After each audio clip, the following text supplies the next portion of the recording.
Continue recording. Hi. How you doing? Good, I'm doing good. How are you? I'm pretty good. We got a call just basically that you were just reporting vehicles throughout the, I guess that we're driving around the IBC. Okay, what happened? I'm sorry? What happened? What happened? Yeah, what happened? It was just that we had received a call that you were reporting vehicles while they were passing by the IBC. Okay. Are you from the area? Yeah. Yeah. Mm-hmm. Do you have an ID on you just that dispatch knows that I'm in contact with you? This is a consensual encounter? No, we actually got a call. How come it's not consensual? Well, because we had parties that were asking for me to check out with you. Is there a crime being broken? No, there isn't. So it's consensual then, right? Well, it's not consensual because if it was consensual, then that would be just me making contact with you without me being dispatched to you. Well, since there's not a crime, then you have no investigation, right? Well, no, it isn't. That's the reason why I'm here. I didn't know that you were standing behind the IBC bank. The suspicion of crime? No, it's not. So you have no reason to be here, right? No, I do. I'm advising you that I got a call. Oh, okay. So I think what you would do is make contact with them then. No, because I don't know who. Oh. So Yeah. you just got an anonymous call. Yeah, just dispatch. Okay. It all starts quietly. Too quietly. One man stands with a camera, the lens fixed on the scene, when a police officer suddenly approaches. No aggression, no shouting, just that calm, unnaving tone officers use when they're unsure how to react. Why are you filming our vehicles? The question sounds harmless, but beneath it lies the spark of confrontation. The auditor doesn't flinch. He flips the script instantly. Is this a consensual encounter? Right there, the mood changes. You can feel it. Curiosity turns into tension. This isn't just a random stop anymore.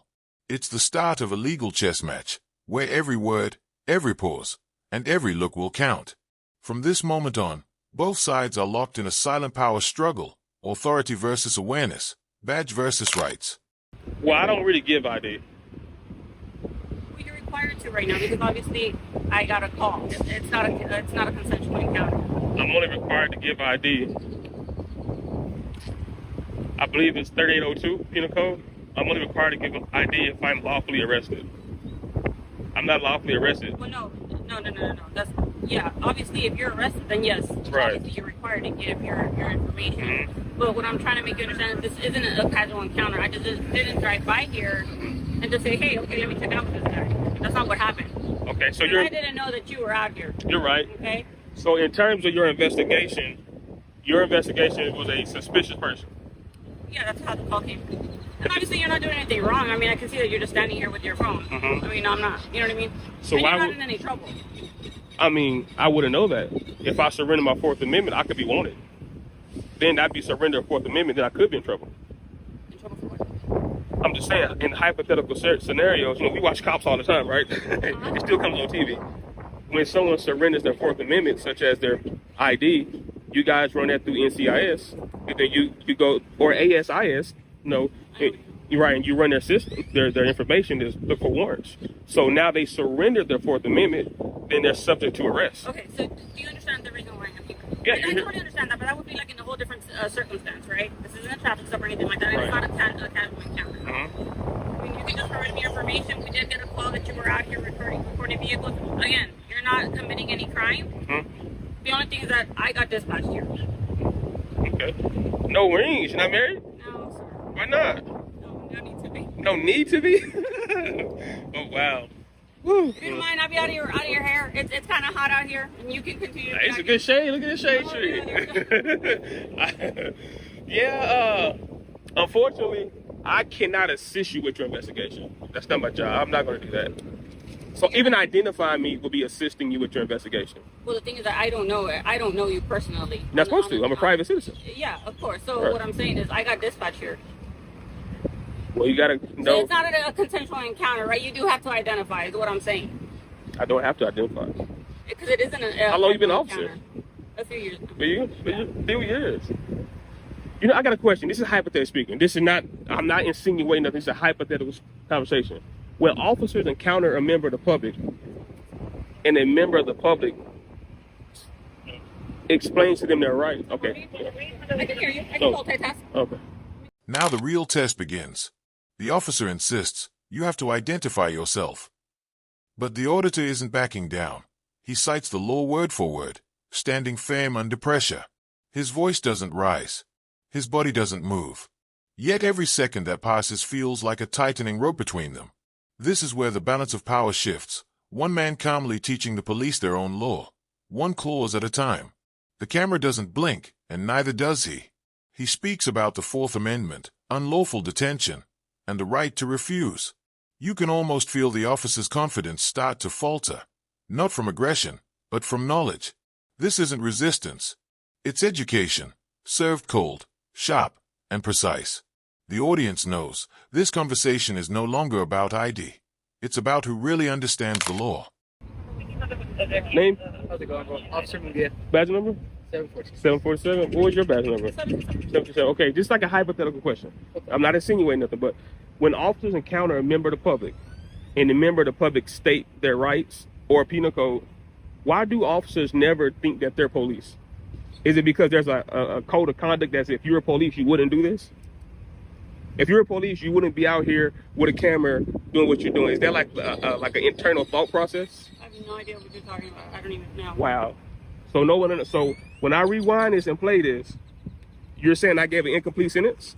That's not what I'm saying, sir. Well, then why don't you know what I'm talking about? So right now we're obviously you're going off topic, right? I'm supposed to because you have no reason to be here. I do. I just explained that to you. We got a phone call, Mm-hmm. right? Mm-hmm. It's just somebody concerned. That's all it is, right? And now you're here. And I'm here. So it's not a consensual encounter, like I mentioned. I just didn't drive by here and decide to talk to you.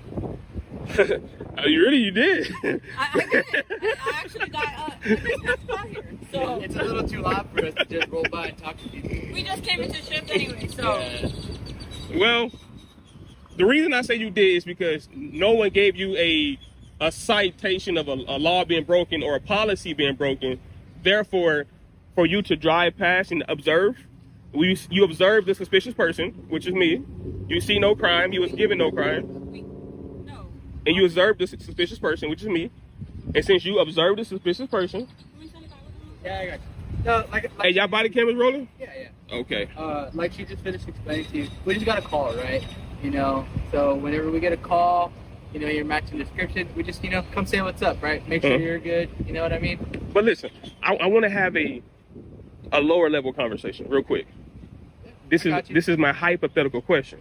Why is it that when officers are called to the scene, even if it's not a crime, like what I'm doing right now, why is it that when you engage with a member of the public, when the member of the public state their rights, and if I state penal code, if I state case law, why is it that police officers never think, is he a police officer? It's almost like you guys just be like, he's not a lawyer, he's not a police officer, whatever he's saying. Why is it that type of like posture? Yeah. No, I mean, we listen to people, right? It's a part of our job, you know, every single day. When people are right, I tell them, okay, you're right. You know what I mean? Okay, now watch this. Is this a consensual encounter? No, it's not. Okay. Just because it's a call for service. Right, because it's a call for service. Yeah. But when it's a call for service, you guys are here to enforce the law. Not necessarily. Then what else do you enforce? So like reasonable suspicion, right? What's reasonable? Reasonable? That's articulable reason It's what a suspicion. reasonable person would believe. You know what I mean? Is that a penal code reason? It's in the penal code. It says articulable suspicion that a crime is being committed or about to be committed. I don't know the definition textbook off my head, right? But reasonable suspicion, probable cause, they're all different levels. Right. But like I said, call for service, usually just reasonable suspicion. You know what I mean? It's not probable cause, right? Like it's Right. not probable cause. So that's no problem cost me the ID. But that's not what she's saying. We're still here because she's saying I have to ID. Oh, that's my fault, right? No. Officer in charge here.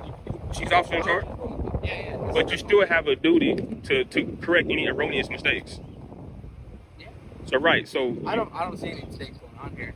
Right? you just said I don't have to ID. I just told you she said I have to. Now you say you don't see a mistake? Well, that's her call. Maybe she sees something that I don't. I don't know what to call you. Yeah. How you doing? You're gonna be good if we leave. Yeah. Look, like I mentioned before, you're not committing a crime, right? And Right. you're obviously aware of that, right? Right. You obviously got concerned citizens. You're recording. right? But no, So- you're nice. But my thing is this: when a member of the public engages with law enforcement, we should be able to give our understanding also in such a way to you guys shouldn't be in a hurry to leave. Because if there was a real investigation, when if I was breaking the law, you guys would take your time to detail a police report, what they call them, witnesses. You guys would take your time to get a full report. Sometimes our hands are limited, right? Like I mentioned earlier, we're just a concerned citizen, so we don't have any information to go based on. Right. I know that, but I'm saying, like, since you don't have that, We don't, and so that the call came out. Mhm.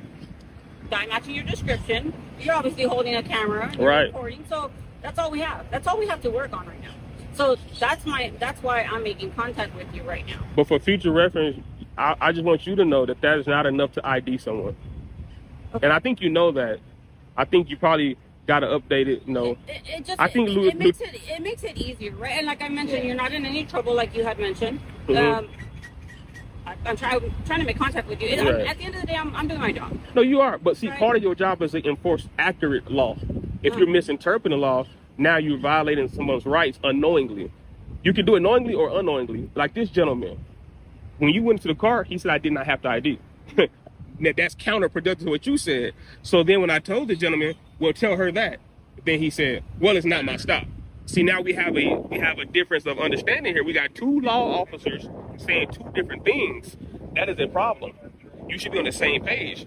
And then he said he doesn't know the exact penal code verbiage, articulable suspicion. That's another bad thing, because you have to know that to make a proper investigation or proper arrest. I just none of my business. Are you prior law enforcement? Or are you just something that you just study because you like it? I'm definitely, I've been in government. Okay. Yeah, I've been in government, you know. And so, So look, like I mentioned, you're not in any trouble, and you haven't committed a crime, right? Like I had mentioned before. You're gonna be good. We but won't have to that's be not good enough, Well, the thing is that because you gave misinformation. You said I did not have to ID. Did you say that? And then when I said, well, tell her that. Just when things start to settle, another officer enters, and everything unravels. 2 uniforms, 1 camera, and suddenly, 0 clarity. One officer says it's voluntary. The other says it's not. They argue between themselves while the auditor stands silent, letting their words expose the confusion. This is the moment the entire tone flips. The authority cracks, revealing uncertainty underneath. Every viewer feels the pressure in the air. 2 officers trying to keep control, 1 civilian calmly dismantling their logic in real time. The questions get sharper, the contradictions louder. You can see the frustration brewing, not from disrespect, but from embarrassment. It's pure theater, the kind that reminds everyone watching. Power doesn't always equal understanding.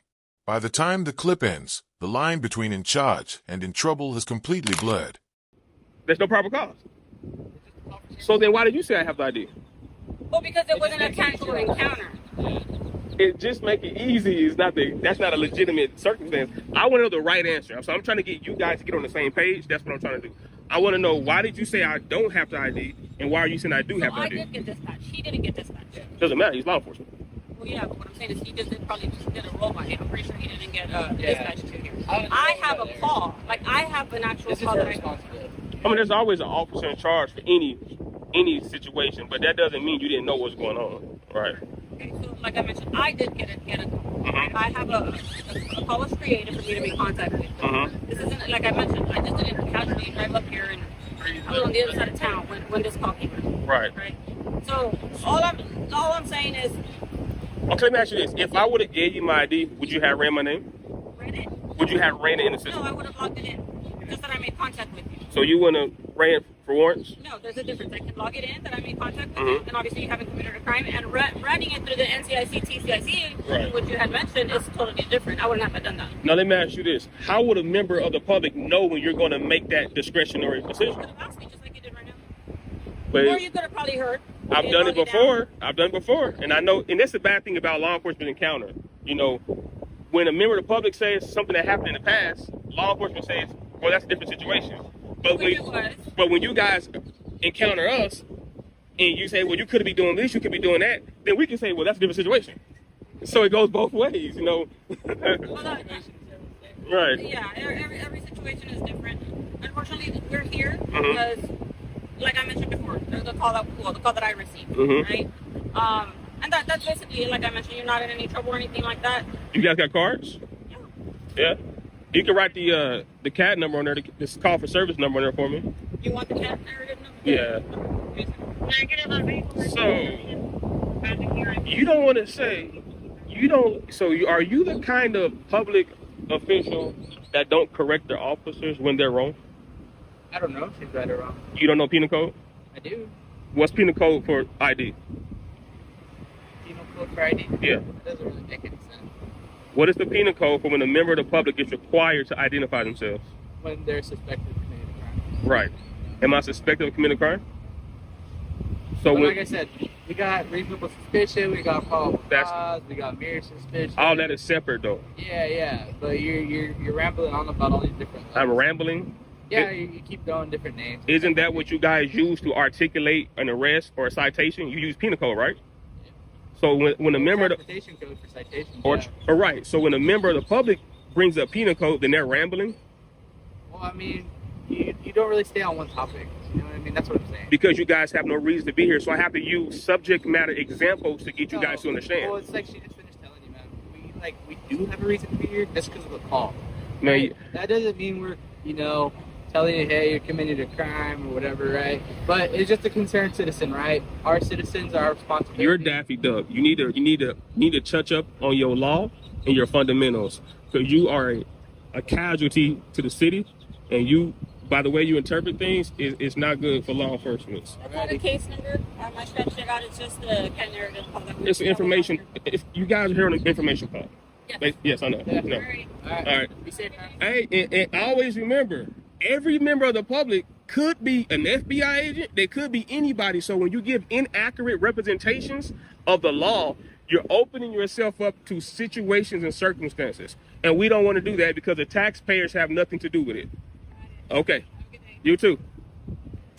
Now, this shows perfectly why you cannot trust the police. This fact officer, like many others, just showed that even if you witness another officer violating citizens' rights, he's not going to do anything about it, just because he didn't receive a call. And to make it worse, they just admitted many times that they don't know the laws that they want to enforce. This is why it is so important for you to know your rights and to help us to bring awareness to the rest of the public. So don't forget to support the channel by subscribing, like the video, and leave a comment to reach more people. And remember, always record the police. The tension finally breaks, but not with shouting or arrests. Instead, knowledge wins. The auditor, steady as ever, exposes every flaw in their reasoning. He reminds them that ignorance of the law isn't an excuse, especially for those sworn to uphold it. One officer admits he's not sure of the exact wording. That's all it takes. The power dynamic collapses. What began as an interrogation ends as an education. The officers realize they've met someone who knows their playbook better than they do. Then comes the closing blow. Remember, anyone you meet could be FBI. That's not arrogance. That's a warning, for them, and for everyone watching. As the camera pans away, the silence says it all. Sometimes the loudest victory is the calmest one.